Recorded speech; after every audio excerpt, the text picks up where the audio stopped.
itakuwa imeleta shida.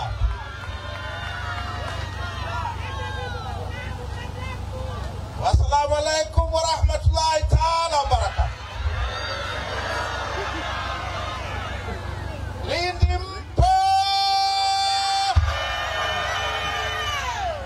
Mlioko mbali naomba mkaribie. Tuzungumze mambo ya nchi hii. Peoples! Peoples! Asante Lindi, asanteni sana. Nimefurahi kuwaona tena. Mara ya mwisho tumefanya mkutano wa hadhara hapa, nilikuwa nagombea urais mwaka 2020. Na hiyo peke yake inathibitisha kwamba sisi hatuogopi uchaguzi. Kwa anayefikiria tunaogopa uchaguzi ajue tu kwamba sisi hatuogopi uchaguzi. Tumeshashiriki kwenye chaguzi nyingi za nchi hii. Sasa leo nataka tuzungumze habari ya uchaguzi, ndugu zangu. Kwa sababu hii habari ya uchaguzi ina maneno mengi sana. Na ni sawasawa iwe na maneno mengi. Ni sawasawa habari ya uchaguzi iwe na maneno mengi. Kwa sababu viongozi unaowapata kwenye uchaguzi wanategemea namna uchaguzi wenyewe ulivyo. Uchaguzi ukiwa wa hovyo, utapata viongozi wa hovyo. Na ukipata viongozi wa hovyo, mwananchi hakuna atakaye kutetea. Na nyie hili wananchi wa Lindi mnalifahamu sana. Ndio maana ya maneno ya Mheshimiwa Heche hapa kwamba mkoa wenye rasilimali kama huu, wenye gesi asilia, wenye korosho, wenye ufuta, wenye bahari ya Hindi, inakuwaje uwe mojawapo ya mikoa maskini katika nchi hii? Ni kwa sababu ya aina ya uongozi tunaoupata kwenye chaguzi zetu. Kumbukeni maneno tuliyokuwa tunaambiwa tulipokuwa wadogo. Sisi tuliokuwa wadogo miaka ya 70, tulikuwa tunaambiwa na Nyerere, ili tuendelee tunahitaji vitu vinne. Tunahitaji watu tunao, tunahitaji ardhi tunayo kubwa, tunahitaji siasa safi, tunahitaji uongozi bora. Hiyo ndio ilikuwa maneno ya miaka ya 70 ya Mwalimu. Hatujai kuwa na shida ya watu, hatujai kuwa na shida ya ardhi na rasilimali. Miaka yote tumekuwa na shida ya siasa safi na shida kubwa ya uongozi bora. Na hiyo inatokana na aina ya chaguzi zetu. Wanataka tuzungumze habari ya bila mabadiliko hakuna uchaguzi. Nitazungumza kwa kutumia mifano ya Lindi ya kwenu. Kwa sababu nikitumia mifano ya Dar es Salaam, naweza mkanihoji kwa nini utumie ya Dar es Salaam, inatuhusu sisi nini? Nitatumia ya Lindi. Ndugu zangu, hapa tulipo, nyie wananchi wa Lindi, hapa mlipo, hii Lindi ina mitaa 117. Katika hiyo mitaa 117 ya mji wa Lindi, chama cha ACT kina mwenyekiti mmoja tu wa mtaa. 116 ni wa CCM. Kwa katika wenye viti wa mitaa 117 wa kwenu ni mmoja tu. Wanne ni wanne. Asante. Baruani umeniambia mmoja, imekuwaje? Ni wanne? Sawa. Nimeambiwa ni mmoja, samahani. Kwa ni wanne kati ya 117. Miaka 11 iliyopita kwenye uchaguzi wa 2014 walikuwa 47. Walikuwa 47. Miaka 11 iliyopita mlikuwa na wenye viti wengi zaidi wa mitaa. Leo mnao wanne tu. Na hao wanne imekuwaje?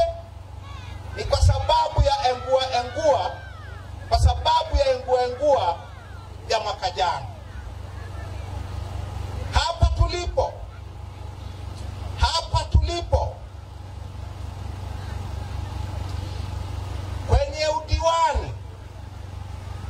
kwenye udiwani, hii halmashauri ya Lindi mjini ina diwani mmoja asiyekuwa wa CCM kati ya madiwani 20.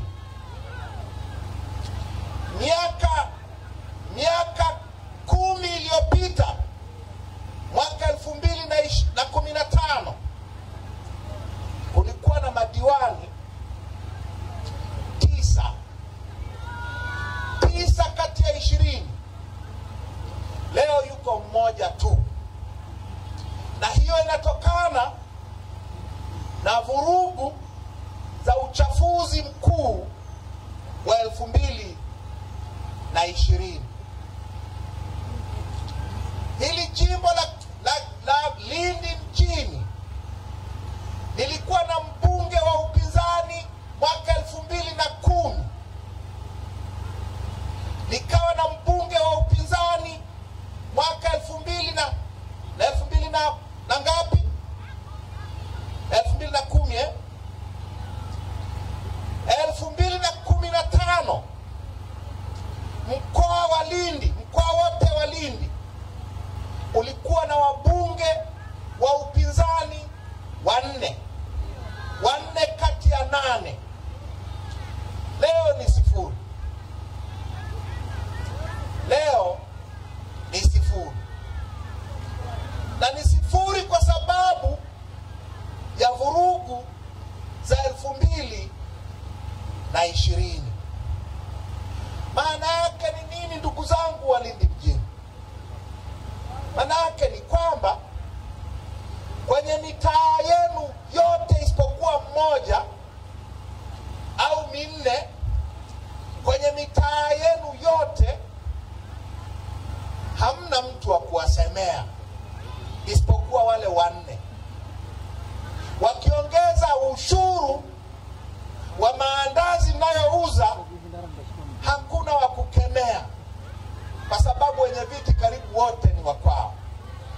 Wakiongeza ushuru kwenye biashara zenu zingine, hakuna wa kuwakemea kwa sababu baraza la madiwani lote isipokuwa mmoja ni la CCM. Wakiongeza kodi na tozo na wapi bungeni, hakuna wa kukemea, hakuna wa kuzuia, kwa sababu bunge lote karibu ni bunge la CCM. Kwa hiyo hatuna watetezi, hatuna mtu wa kututetea kwenye bunge, hatuna mtu wa kututetea kwenye halmashauri, kwenye baraza la madiwani, hakuna mtu wa kututetea kwenye mitaa. Hakuna. Tuko peke yetu. Na kama tuko peke yetu na Mungu wetu, maana yake ni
Na yote hii ni kwa sababu mfumo wetu wa uchaguzi ni mfumo wa hovyo.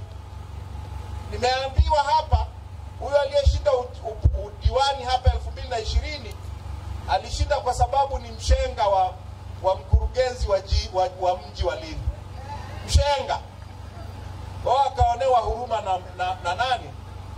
Na huyo jamaa aliyemtafutia mke.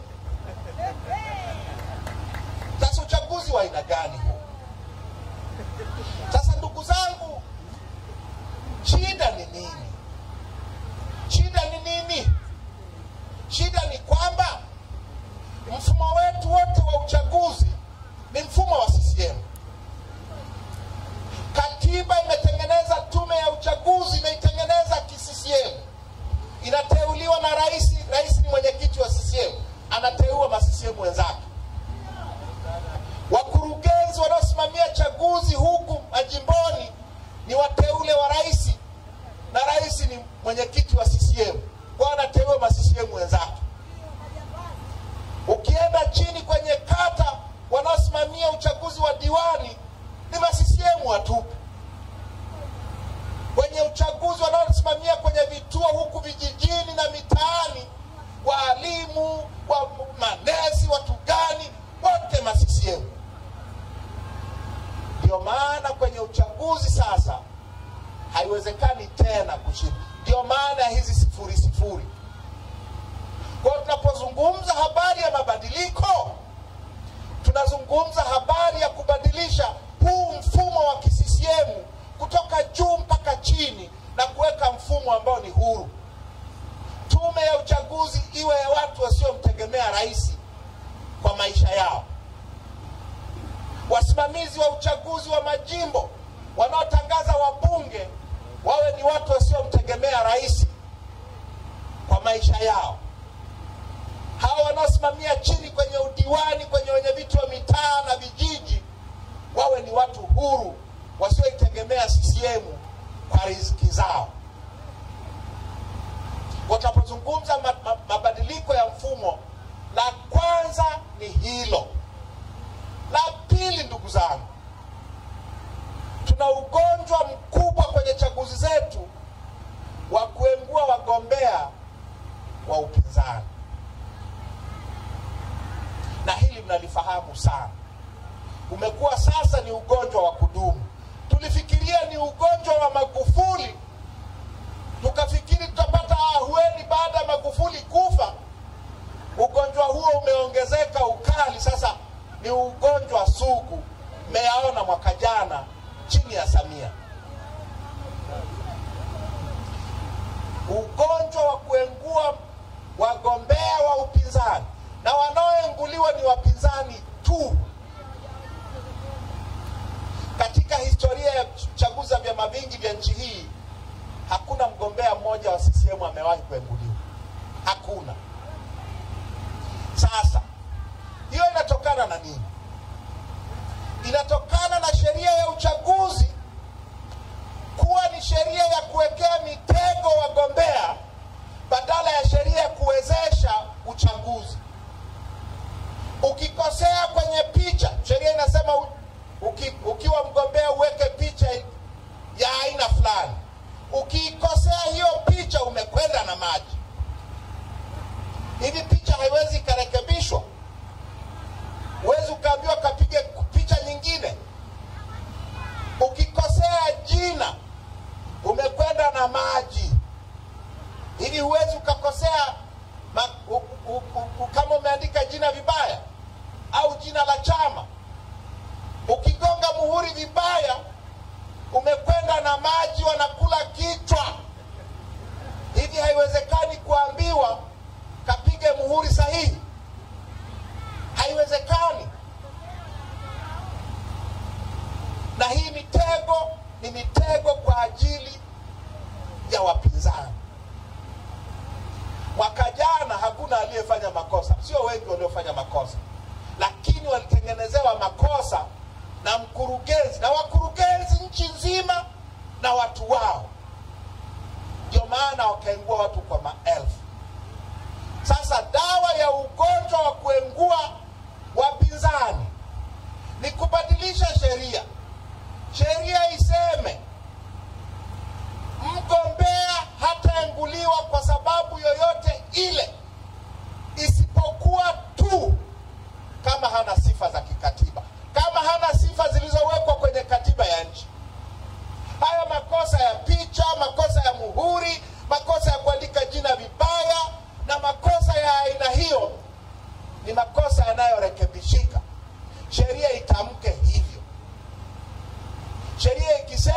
hakuna kuengua wagombea, huu ugonjwa utafutika. Tatizo la tatu ni tatizo la kura feki. Na nyie mnafahamu, mwaka jana wameandikisha watoto wa darasa la kwanza, wameenda kwenye daftari la wakazi, daftari lile la sensa, wameandikisha majina yote bila kuangalia hata umri. Ndani ya wiki moja wameandikisha watu milioni 31. Tanzania hii tunadanganyana nini? Sasa hawa wanaoandikishwa ambao hawana sifa, wengine marehemu, wengine hawapo, mnakuja kukutana nao siku ya uchaguzi. Siku ya uchaguzi kila polisi ana kibegi mgongoni, kila mwalimu ana kibegi mgongoni. Akija na baibu, amevaa baibu, ujue baibu ina mabegi kadhaa. Akiwa na kanzu, ujue hiyo kanzu ina mambo. Hivyo vibegi vimejaa kura feki, vimejaa kura za uongo. Halafu wanaondoa mawakala wa upinzani, wanajaza masanduku ya kura kwa kura feki.